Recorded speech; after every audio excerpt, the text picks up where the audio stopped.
बंदो चरण सरोज गुरु मुद मंगल आगा। जय सेवक नर होत हैं भव सागर से पार। गुरु जी के सिमरन मात्र से नाशत विघ्न अनंत। ताते सर्व आरंभ में ध्यावत हैं सब संत। ताते सर्व आरंभ में ध्यावत हैं सब संत। बोलो जयकारा बोल मेरे श्री गुरु महाराज की जय। हम सभी ने ये सुना है, पढ़ा भी है कि ये जो हमारी धरती है ये अपनी ही धुरी के इर्द गिर्द घूमती है। यानी कि इसका भी एक सेंटर पॉइंट है जिसको हम धुरी कहते हैं, उसके इर्द गिर्द भी ये चक्कर लगाती है। अपनी धुरी के इर्द गिर्द भी ये घूमती है। लेकिन वो धुरी कहाँ पर है, वो सेंटर पॉइंट कहाँ पर है, इसका पता लगाना अत्यंत मुश्किल है, कठिन है। और अगर आध्यात्मिक तौर पर हम बात करें तो ये जितना भी ब्रह्मांड है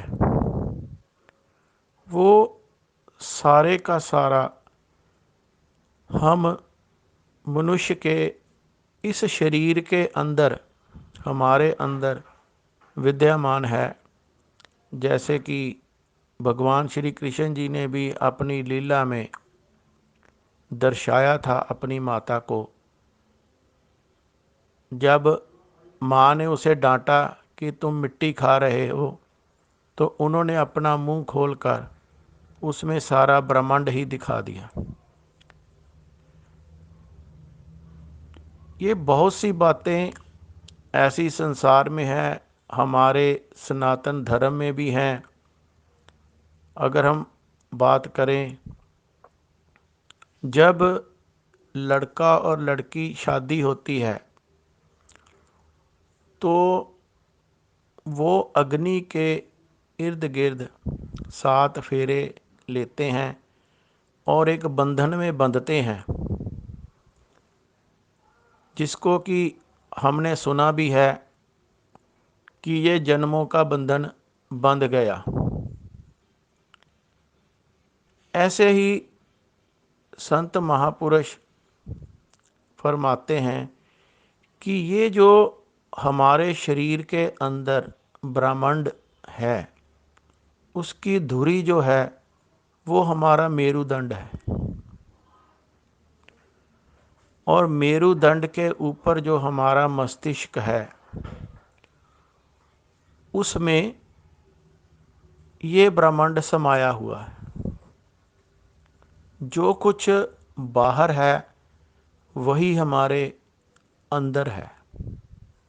हमारे श्री सद्गुरुदेव श्री श्री 108 श्री चतुर्थ पातशाही जी महाराज जी अपने वचनों में फरमाया था कि इस भ्रुकुटी के आगे 7 लोक हैं। सुन, महासुन, सहस्र दल, कमल दल, अगम लोक, अनामी लोक, ऐसे 7 लोकों का वर्णन करते हैं। और इस मेरुदंड को धुरी मानकर हम जब अपना ध्यान हमारे सद्गुरुदेव के बताए हुए जो युक्ति है उसके अनुसार वहाँ से सद्गुरुदेव हम ध्यान लगाते हैं, अपनी भ्रुकुटी से आगे जाने के लिए सद्गुरुदेव हमारी उंगली थाम कर उन 7 लोकों के फेरे लगाते हैं। और जो रूह अपने सदगुरु देव की कृपा से उन लोकों का भ्रमण कह लीजिए या फेरे लगा लीजिए, तो फिर जब वो 7 लोकों के साथ फेरे लग गए तो हमारा भी तो एक परमानेंट बंधन बंध गया ना सदगुरु देव के साथ। जैसे एक भजन में 2 लाइनें हैं, कपड़े में ऐसे छुप जाती है रुई कि अब उसको रुई नहीं कहता, कपड़ा से जाना जाता है। ऐसे ही मैं तुझ में समा जाऊं, यानी कि मेरा अस्तित्व खत्म होकर केवल तुम ही तुम रह जाओ। तो ये सब जो युक्ति हमें सतगुरु देव ने बताई है, उसका सबसे अत्यंत आवश्यक जो उस युक्ति को करने के लिए हमें करना है, वो अपने मेरुदंड को बिल्कुल सीधे रखना है। सीधे रखकर ही उसके आगे का रास्ता तय होगा। यानी कि ये जो हमारे अंदर ब्रह्मांड समाया हुआ है, पहले उसकी धुरी को जानो। उस धुरी को एकदम सीधा रखकर फिर अपना ध्यान अपनी भ्रुकुटी में लगाना है, दोनों आँखों के मध्य में उसको लगाना है। कई बार दीदी जी ने भी सत्संग में ये बातें काफ़ी बार दोहराई हैं कि सबसे ज़रूरी जो भाग है, जो हमें करना है, वो अत्यंत आवश्यक है कि इस मेरुदंड को बिल्कुल सीधा रखना है। हम कह लेते हैं कि उम्र का तकाजा है, या हम जल्दी थक जाते हैं, या उसका हमें अभ्यास नहीं है, तो कोई टेक लगाकर भी इसको सीधा रखकर शुरुआत की जा सकती है। अभ्यास तो करने से ही होगा। बार बार ये रीढ़ की हड्डी थकेगी, हमें झुकने पर मजबूर करेगी, लेकिन इसको सीधा रखना है। इसको सीधा रखकर ही हम आगे के जो 7 फेरे हैं ना, वो अपने सदगुरु देव के साथ लेंगे। तभी ले पाएंगे जब हम अपनी धुरी को सीधा करेंगे, ताकि इस धुरी के इर्द गिर्द ही वो ब्रह्मांड घूम रहा है, ये धरती भी घूम रही है। तो जब तक ये सीधी नहीं होती, तब तक वो जो फेरे हैं वो भी कंप्लीट नहीं होंगे। और हमारे सदगुरु देव तो हमें इसी राह पर चलाना चाहते हैं, हमसे कुछ भी और मांग नहीं करते। केवल और केवल भक्ति की दात लुटाते हुए हमसे यही चाहते हैं कि इसी की कमाई कर लो। ये जो दात हम अपने सदगुरु देव से दोनों हाथों से जो हमें लुटा रहे हैं, बख्श रहे हैं, उसी की कमाई करने के लिए कहते हैं। उनका इसमें अपना कोई भी स्वार्थ नहीं है। केवल और केवल पता नहीं कौन से जन्म से हम उनसे बिछड़े थे, और इस जन्म में कितने पुण्य कर्म किए होंगे या कितनी पुकार की होगी, हमारे ऊपर कृपा करके सदगुरु देव ने जब इस धरा पर हमारे कल्याण हेतु अवतार लेना था, तभी हमें भी उसी काल में मानव योनि में अपनी शरणागत प्राप्त करवाई।